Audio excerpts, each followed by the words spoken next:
Le chômage de longue durée, c'est la gangrène du corps social français. C'est ça qui taraude le corps social, même si, assez curieusement, ça a été totalement absent du mouvement des Gilets jaunes jusqu'à présent. On n'a pratiquement pas parlé d'emploi sur les ronds-points, assez curieusement. Mais c'est quand même, c'est un élément essentiel. Le chômage de longue durée, c'est 2,5 millions, 3 millions de personnes, on ne sait pas très bien, mais c'est de cet ordre-là. Ça veut dire que tout le monde connaît quelqu'un qui est au chômage de longue durée.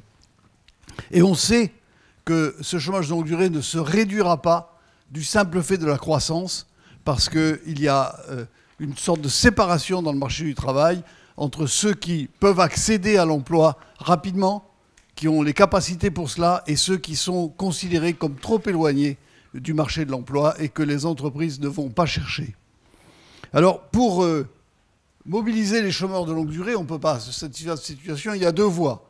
La première, c'est de mettre les chômeurs de longue durée sur la trajectoire des emplois existants, c'est-à-dire les amener progressivement aux emplois qui existent et dont Jean-Hervé disait qu'il y en avait encore beaucoup de non pourvus et on voit beaucoup d'entreprises qui recherchent de l'emploi.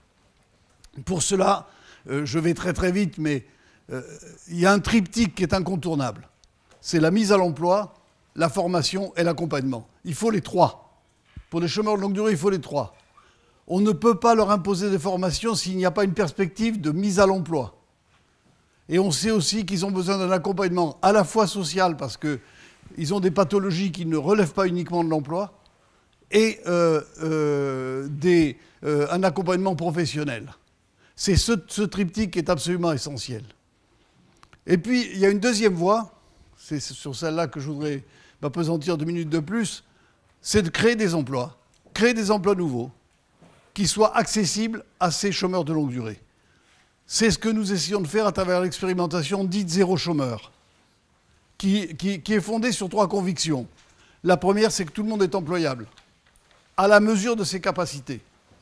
La seconde, c'est que les travaux utiles pour la société, pour l'environnement des personnes, il y en a énormément, plus que de chômeurs de longue durée.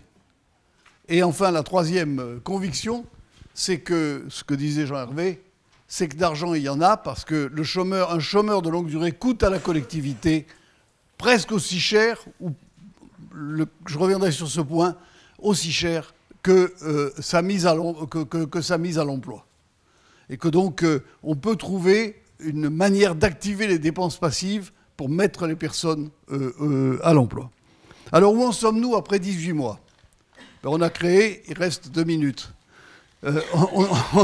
on a créé 600 emplois sur 10 territoires. C'est peu, mais il faut savoir que moyenne de durée du chômage des personnes que nous avons remis à l'emploi, 54 mois. 30% de handicapés. Voilà la réalité du chômage de longue durée, elle est là. 2 ou 3 territoires sur les 10 de l'expérimentation sont proches de l'exhaustivité, c'est-à-dire de la suppression du chômage de longue durée pour les volontaires. On a créé des dynamiques territoriales qui sont fortes parce que ça ne peut se faire que si tous les acteurs du territoire se mobilisent dans ce sens. Toutes les forces vives du territoire. Et enfin, on a validé l'hypothèse sur les 600 premiers emplois, on l'a calculé, on a validé l'hypothèse que les économies réalisées en mettant ces personnes à l'emploi et les recettes nouvelles générées pour les collectivités publiques à travers les impôts par le versement de salaire, puisque ces personnes sont au SMIC, égaler la subvention que l'État apporte actuellement à ces emplois, c'est-à-dire 18 000 euros par an. Alors il reste des questions lourdes, évidemment. La première, c'est la formation et l'accompagnement. Ces personnes, il faut les mettre dans des trajectoires, donc il faut les former. Et nous avons besoin d'insister sur cette formation. Et dès lors que les gens sont à l'emploi, c'est possible, si en plus on est capable de les accompagner. Deuxième chose, il faut créer du chiffre d'affaires, parce que la mise à l'emploi le coût complet d'un de ces salariés, c'est de l'ordre de 25 000 euros.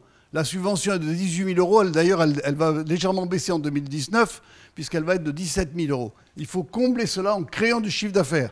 Mais du chiffre d'affaires sur de l'emploi supplémentaire, parce qu'il ne s'agit pas, avec des emplois subventionnés, de concurrencer les emplois marchands ou les emplois des collectivités publiques. Donc c'est dans les emplois interstitiels extrêmement nombreux, mais qu'il faut aller chercher et sur lesquels il faut créer du chiffre d'affaires. Le troisième sujet, c'est le management, parce que pour gérer des entreprises de 80 salariés recrutés de manière chronologique, tout le monde a accès. Il n'y a aucune sélection. Donc on a évidemment des profils extrêmement divers. C'est un véritable défi managérial. On arrive à des entreprises qui ont maintenant 80 emplois en 18 mois, donc qui se sont créées et qui ont grandi très vite. Il faut les gérer. Et nous pensons d'ailleurs que nous serons obligés, plutôt que de faire croître ces entreprises au-delà de 80 emplois, de créer de nouvelles entreprises qui restent de taille gérable. Et enfin, nous avons quelques problèmes de financement. Mais l'objectif que nous nous fixons, c'est une deuxième loi qui permettra d'étendre cette expérimentation et d'encore mieux valider les hypothèses. Mais nous avons vraiment le sentiment qu'on a ouvert une brèche dans le mur du chômage de longue durée. Merci.